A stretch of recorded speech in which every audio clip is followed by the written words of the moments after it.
परम सत्कार योग गुरु प्यारी सात संगत जी, आप जी सभी संगत को प्यार भरी राधा स्वामी जी। गुरु प्यारी सात संगत जी, जिस समय हमारे हृदय में नाम प्रकट हो जाता है, हमारे सब कर्मों का सिलसिला खत्म हो जाता है, जिनकी वजह से हम देह के बंधनों में फंसे हुए हैं। जिस तरह एक सूखे घास का ढेर कितना ही बड़ा क्यों ना हो, आग की एक चिंगारी उस पूरे ढेर को जलाकर राख कर सकती है, इसी तरह हम संसारी और मनमुख के कितने भी बुरे और खोटे कर्म क्यों ना हो, यह नाम की कमाई सब कर्मों का हिसाब खत्म कर देती है। अगर कोई कोढ़ी भी है जिसके शरीर से पानी बह रहा है, लेकिन उसका ख्याल अंदर शब्द या नाम के साथ जुड़ा हुआ है, तो वह उस व्यक्ति से कहीं अच्छा है जो सोने जैसी काया और दुनिया के सब ऐसो आराम लेकर बैठा है, मगर परमात्मा को भूला हुआ है। जिस सच्चे नाम की महात्मा इतनी महिमा करते हैं, वह नाम कहीं बाहर नहीं, हमारे शरीर के अंदर ही है। गुरु प्यारी सात संगत जी, आज का यह सत्संग गुरु घर की सबद धुन की वाणी में से होने जा रहा है। सत्संग वीडियो आरंभ करने से पहले कुछ खास बेनती जो कि हर बार की जाती है कि सत्संग को ध्यान पूर्वक व पूरा जरूर सुने, क्योंकि जब तक हम सत्संग को पूरा नहीं सुनेंगे हमें समझ नहीं आएगा और हमारी शिकायत कभी दूर नहीं होगी। सो गुरु प्यारी सात संगत जी, आइए अपने अपने संत सदगुरु को याद करके आज का यह सत्संग वीडियो आरंभ करते हैं। प्यारी सात संगत जी, जो लोग नामदान मिल जाने के बाद यह सोचते हैं कि अब सदगुरु संभाल लेंगे, अब तो नामदान सदगुरु से मिल गया है, सदगुरु की कृपा हो गई है, अब बाकी सारा कुछ सदगुरु संभाल लेंगे, तो भाई हम आपसे यही कहना चाहते हैं कि अगर आप यह सोच रहे हैं कि नामदान तो मिल ही गया है, बाकी सारा काम अब हमारे सदगुरु संभाल लेंगे, तो भाई यह आपकी बहुत बड़ी गलतफहमी है। हाँ, सदगुरु संभाल जरूर करते हैं। सदगुरु उन पर दया करते हैं जो नामदान मिल जाने के बाद नाम का सिमरन करते हैं, नाम को श्वास श्वास जपते हैं, तो सदगुरु उनकी रक्षा जरूर करते हैं और उनकी संभाल भी करते हैं। जो सदगुरु के हुक्म में रहते हैं, जो नाम सदगुरु से मिला है उसको जपते हैं, हमेशा सदगुरु को अपने अंतर में बसा कर रखते हैं, तो सदगुरु उनकी रक्षा जरूर करते हैं। मगर जो नामदान मिल जाने के बाद में नाम का सिमरन नहीं करते और भूल जाते हैं कि हमें जो नामदान मिला है तो उसको जपना भी है, उसका सिमरन भी करना है और सब कुछ सदगुरु पर छोड़ देते हैं, तो भाई इनकी सदगुरु संभाल नहीं करते। इसीलिए अगर चाहते हो कि सदगुरु हमारी संभाल करे, हमें किसी बात की चिंता ना करनी पड़े, तो फिर जो सदगुरु ने हमें नामदान की बख्शिश की है उसका सिमरन करना होगा, उस नाम को जपना होगा। सदगुरु ने जो हमें नाम दिया है, जो उस नाम का सिमरन करते हैं, उस नाम को श्वास श्वास जपते हैं, तो फिर वह इस 84 के जेल खाने में नहीं उलझते, उन्हें इस 84 के चक्कर में बार बार नहीं आना पड़ता और वह इस जन्म मरण के बंधन से हमेशा हमेशा के लिए मुक्त हो जाते हैं और वह अपने असली घर, निज घर यानी उस परमात्मा के घर में, सचखंड में, सतलोक में पहुंच जाते हैं। यह उनके साथ होता है जो कि 24 घंटे सारा दिन चाहे चलते फिरते, उठते बैठते, सोते जागते, यानी हर समय अपने ख्याल को सतगुरु के साथ जोड़कर रखते हैं, नाम की भजन बंदगी करते हैं, नाम की कमाई करते हैं, जो एक पल के लिए भी अपने अंतर से सतगुरु के नाम को नहीं विसारते, और जो सत्संग में जाते हैं और जो सत्संग में सतगुरु जी फरमाते हैं उनको बड़े ही ध्यान पूर्वक सुनते हैं और उन पर अमल करते हैं। सत्संग में जाने से जीवन बदल जाता है, क्योंकि सत्संग में सत्य की बातें होती है, सत्य की चर्चा होती है।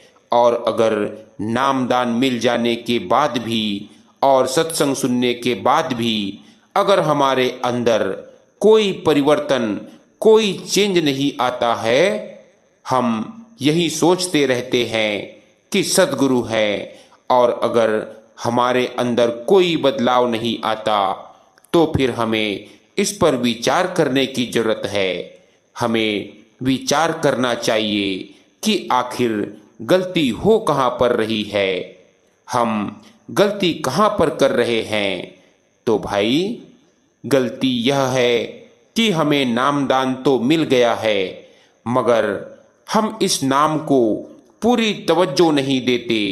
हम सोचते हैं कि नामदान मिल गया, बस हमारा काम हो गया, हमारा काम बन गया। तो भाई, नामदान मिल जाने से ही हमारा काम नहीं बनने वाला है। हमें इस नाम को जपना भी है, नाम का सिमरन भी करना है। एक बार की बात है कि एक सदगुरु के दो शिष्य थे। उन्होंने उन्हीं सतगुरु से नामदान ले रखा था। फिर किसी ने उन दोनों शिष्यों से पूछा। पहले एक शिष्य से पूछा कि भाई, तुम्हें नामदान मिले हुए कितना समय हो गया है, यहाँ पर जरा बताइएगा। फिर वो कहने लगा कि मुझे नामदान मिले हुए काफी समय हो चुका है। फिर उससे पूछा कि काफी समय हो गया है आपको नामदान लिए हुए, तो क्या आपको कुछ फायदा हुआ है? फिर वह कहने लगा, हाँ, फायदा हुआ है, बहुत फायदे हुए हैं। और फिर वह अपने फायदे गिनाने लगा, और जो उसने फायदे बताए तो सभी के सभी फायदे केवल सांसारिक थे। जैसे कि वह कभी घर की बात करता, कभी अपने परिवार की बात करता, और कभी अपने कारोबार की बात करता। सब कुछ बदल गया है, यानी कि उसने परमार्थ की कोई बात नहीं बताई। और फिर जब दूसरे शिष्य से पूछा गया कि भाई, तुम्हें नामदान लिए हुए कितना अरसा हो गया है, फिर वह भी यही बोला कि मुझे नामदान लिए हुए काफी समय हो गया है। और फिर उससे पूछा गया कि क्या आप हमें बताएंगे, आपको क्या क्या अनुभव हुआ है, आप में क्या क्या बदलाव आए हैं? क्या आप अपने तजुर्बे हमसे साझा करेंगे कि क्या आपको कुछ फायदा है, आपका कुछ बना है? तो फिर वह शिष्य बोला कि भाई, मैं आपको क्या बताऊं, क्योंकि यह बातें बताने योग्य नहीं होती कि मुझे कुछ फायदा हुआ है या नहीं हुआ है। और मान लो मैं आपको बता भी देता हूं तो आपको यकीन नहीं आएगा, आपको समझ नहीं आएगा, क्योंकि इसको केवल वही समझ सकता है, वही अनुभव कर सकता है जो नाम का सिमरन करता है और 24 घंटे नाम को जपता है, श्वास श्वास नाम की भजन बंदगी करता है, नाम की कमाई करता है। उस जीव को अनुभव होते हैं, केवल उसी को यह फायदे होते हैं, और केवल वही समझ सकता है, क्योंकि जो पूछ रहा है उसे समझ नहीं आएगा और वह बता देता है तो फिर उसकी सारी की सारी जमा पूंजी खत्म हो जाएगी, क्योंकि यह अनुभव, यह तजुर्बे बताए नहीं जाते। अगर इन्हें जानना है, इन्हें समझना है तो नाम का सिमरन करो, नाम को जपो, श्वास श्वास नाम को जपते रहो, फिर देखना फायदे तो इतने हैं कि गिनते गिनते आप थक जाएंगे।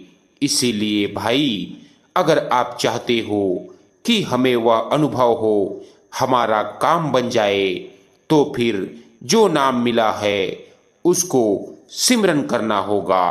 और अगर हम नाम का सिमरन करेंगे, नाम को जपेंगे, तो ही सद्गुरु हमारी संभाल करेंगे, वरना नहीं।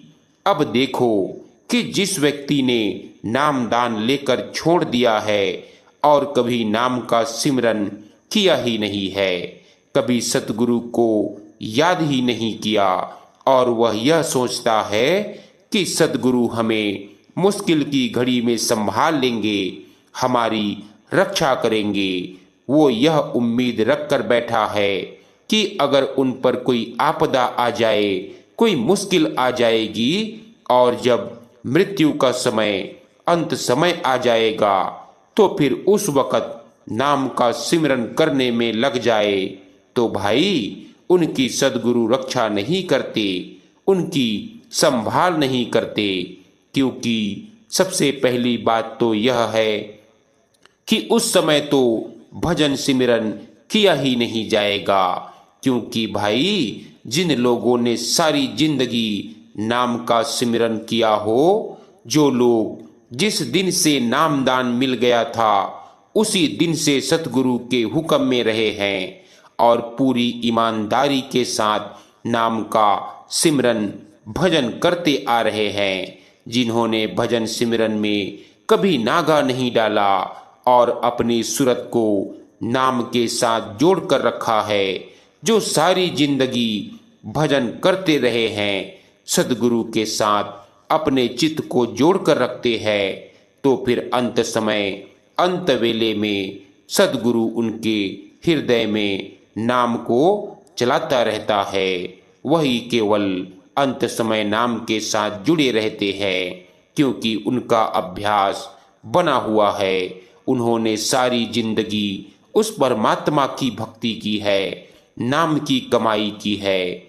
जो श्वास श्वास नाम को जपा है, तो अंत समय, मृत्यु के समय में भी केवल ऐसी जीवात्माओं के अंतर में ही नाम का सिमरन चलता है। और जिन्होंने सारी जिंदगी नाम का सिमरन नहीं किया, नाम दान मिल गया है और सिमरन भजन करना ही छोड़ दिया, कभी सतगुरु को याद ही नहीं किया, नाम की कमाई नहीं की, तो फिर उनके हृदय में अंत समय में नाम का सिमरन नहीं चल सकता। क्योंकि यह बात तो सच है कि सतगुरु जानी जान है, उन्हें सब पता है, वह सब कुछ जान लेते हैं। तो भाई, केवल एक यही जरिया है कि हमारी अरदास, हमारी प्रार्थना, हमारी बात सतगुरु तक पहुंच सकती है। और अगर हमें सच्चे हृदय से उन्हें पुकारते हैं, तो फिर हमारी आवाज़ सतगुरु के कानों तक पहुंच जाती है, हर हाल में पहुंचती है। और केवल उन्हीं लोगों की आवाज़, प्रार्थना सतगुरु तक पहुंचती है जो हमने आपको बताया कि जो नामदान लेकर उसे भूलते नहीं, जो नामदान लेकर उसका सिमरन करते हैं, भजन करते हैं, नाम को श्वास श्वास जपते हैं, और जो हमेशा सतगुरु के रंग में रंगे रहते हैं, जो नाम की कमाई करते हैं, सतगुरु के बताए गए सच्चे मार्ग पर चलते हैं। हमें नामदान मिल गया है, बहुत अच्छी बात है, तो हमें उस नाम को जपना भी है, उसका सिमरन भी करना है, क्योंकि हमारा यही असल काम है। इस काम को करने के लिए हमें उस परमात्मा ने इस संसार में भेजा है। अब आप जरा सोचो कि जो हमारा असल काम है, जो जरिया है, जिसकी वजह से हम सतगुरु से जुड़े हैं और हमें सतगुरु ने अपनाया है, क्योंकि भाई इस दुनिया में लाखों करोड़ों अरबों जनसंख्या है, और देखो इतनी जनसंख्या के होने के बाद भी हमें सतगुरु ने चुना है, हमें अपनाया है, हमें नाम से जोड़ा है, हम पर कृपा की है। क्यों? क्योंकि वह चाहते हैं कि हम यहाँ से मुक्ति प्राप्त करके हम यहाँ से सदा सदा के लिए मुक्त हो जाएं, इस 84 के जेल खाने से हमेशा हमेशा के लिए आजाद हो जाएं और हम जब तक भी यहाँ रहे खुश रहें। क्योंकि भाई यह तो हम सभी को पता है कि इस संसार में अकेले आए थे और अकेले ही जाएंगे, क्योंकि ये हमारे जितने भी रिश्ते नाते हैं हम इन्हें छोड़कर चले जाते हैं और वह भी हमें छोड़ जाते हैं। इसीलिए अगर अपनी आवाज अपनी अरदास सही ढंग से सदगुरु तक पहुंचाना चाहते हो तो पहले सिमरन भजन करो, नाम की कमाई करो, सच्ची श्रद्धा और सच्ची आस्था के साथ, सच्चे विश्वास के साथ अपने सदगुरु से जुड़े रहो। सदगुरु को प्रेम करो, सदगुरु के प्रति प्रेम बढ़ाओ, सदगुरु को हमेशा याद रखो, उन्हें एक एक पल के लिए भी ना बिसारो। और अगर आप ऐसा करोगे तो ही हमारे सदगुरु हमारी संभाल भी करेंगे, हमारी रक्षा भी करेंगे। इसीलिए साध संगत जी, अगर नामदान मिल गया है तो उसके भजन बंदगी करनी चाहिए, उस नाम की कमाई हमें जरूर करनी चाहिए, नाम को हमेशा जपते रहना चाहिए। अगर जीवन में तरक्की पाना चाहते हैं तो वरना जैसे आए थे वैसे ही यहाँ से जाना पड़ेगा। खाली हाथ आए थे, खाली हाथ यहाँ से जाना पड़ेगा। गुरप्यारी साध संगत जी, दुनिया के सब रिश्ते नाते नाशवान हैं। हमारे बहुत से रिश्तेदार दोस्त मित्र हमसे जीते जी ही अलग हो जाते हैं। आखिर में कोई किसी के साथ नहीं जाता और न ही कोई किसी की मदद कर सकता है। लेकिन संत वे असली दोस्त हैं जो मौत के बाद भी हमारा साथ नहीं छोड़ते, बल्कि हमें यमदूतों के पंजे से भी छुड़ाते हैं। ऐसे सदगुरु की शरण में आने के बाद हमारा धर्म राय का हिसाब किताब खत्म हो जाता है। सो गुरप्यारी साध संगत जी, हमें भी चाहिए कि अगर पूरे सदगुरु से हमें नामदान की बख्शिश हुई है तो हमें भी नाम की कमाई करनी है, भजन सिमरन करना है और अपना जीवन इस 84 के जेल खाने से हमेशा हमेशा के लिए निकाल कर सतगुरु की गोद में पहुंच जाना है। राधा स्वामी जी।